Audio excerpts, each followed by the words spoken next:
It is great to have so many friends here today, familiar faces and new ones alike. Thank you for coming and being with us today. I'm going to tell you that my colleagues and I just got off a plane from Ottawa. We made a presentation this morning, and I can tell you it's much more fun to make a presentation in front of a live audience.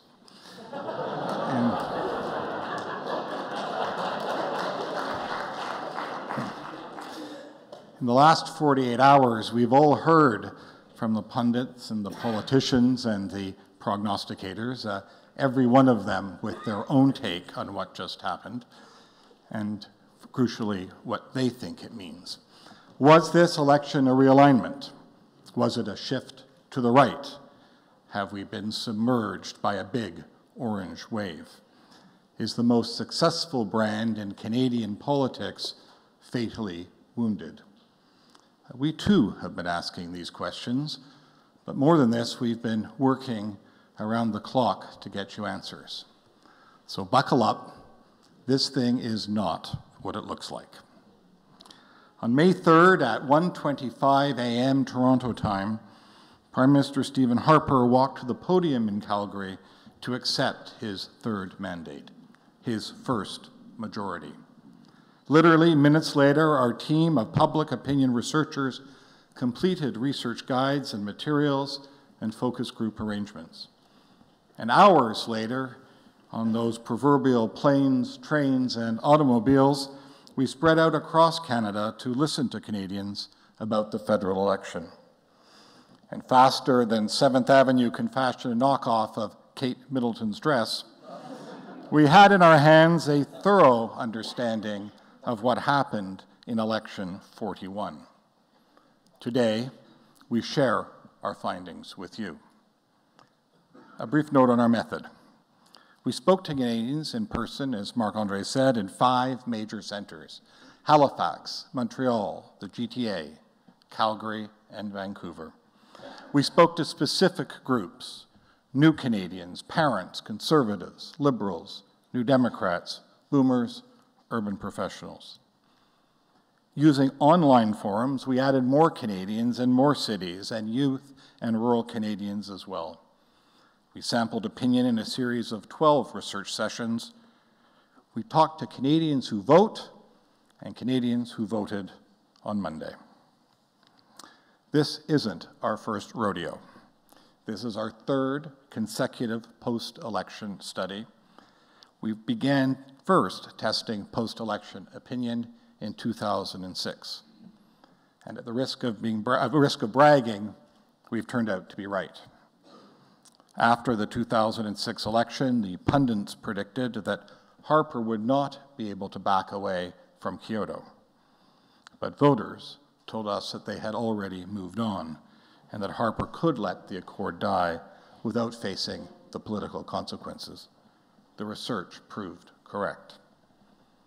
In 2008, the conventional wisdom was that deficits were over and would no longer be accepted.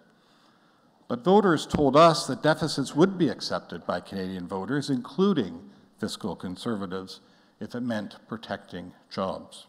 Again, the research proved correct.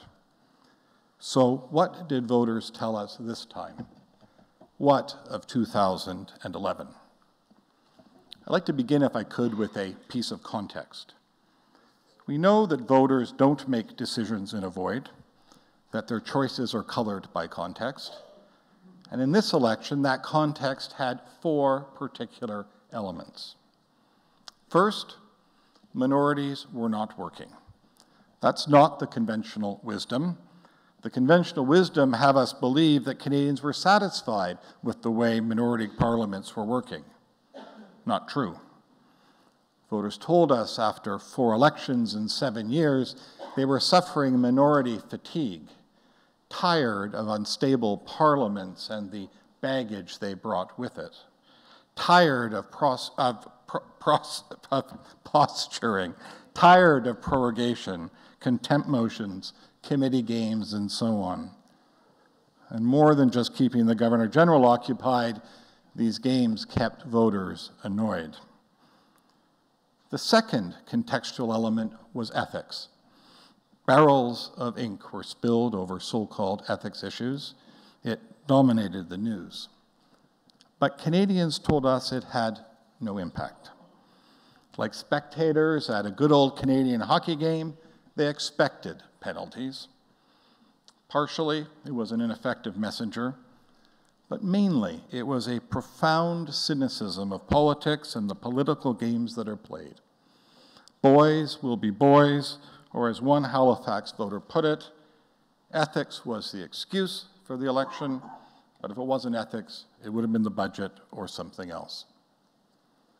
With a room full with many lawyers, I wouldn't dare say that ethics don't matter, but to continue with the hockey analogy, these voters aren't expecting their politicians to win the Lady Byng. Change was the next piece of context. And despite you might think, this election was indeed about change. Change fueled voter behavior. For them, a Conservative majority was change. The NDP in second with the largest seat share in its history, this too was change.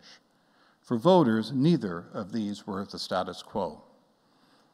That said, it wasn't a fundamental realignment either.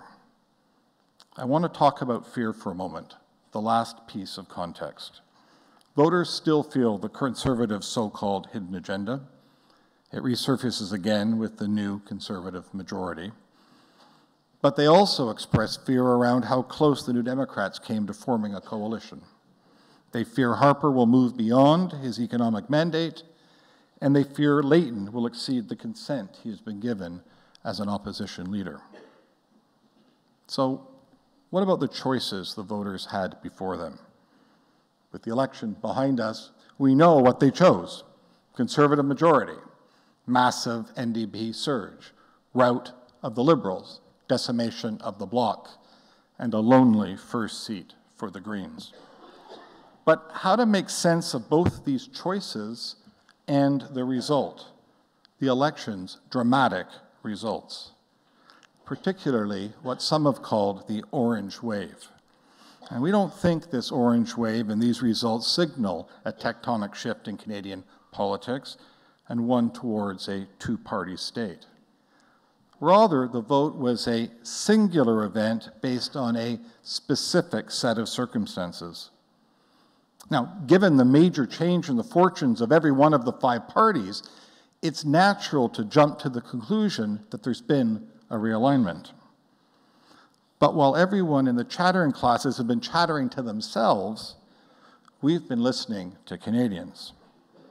Monday's election was not a realignment. It was a one-off. It was an isolated event. On Monday, Canadians gave all of their political leaders a message. And to the two survivors, Mr. Harper and Mr. Layton, they gave a mandate with very specific boundaries. Here's a way of thinking about it. It's like the voters gave Mr. Harper and Mr. Layton one of those prepaid cell phones, the kind you sometimes give to your kids when they go off to university. The talk time is limited, but you really want them to use that phone for certain purposes. And here's the big but that came with Mr. Harper's prepaid cell phone. He was to use it to talk about the economy. They have no interest in him using that phone to talk about a sharp ideological agenda. Mr. Layton won his position because voters were simply unhappy with the alternatives.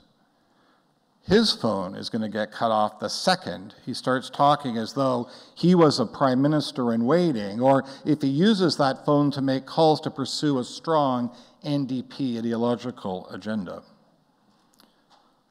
Looking at the electoral map, we see vast, distinct swaths of orange and blue territory.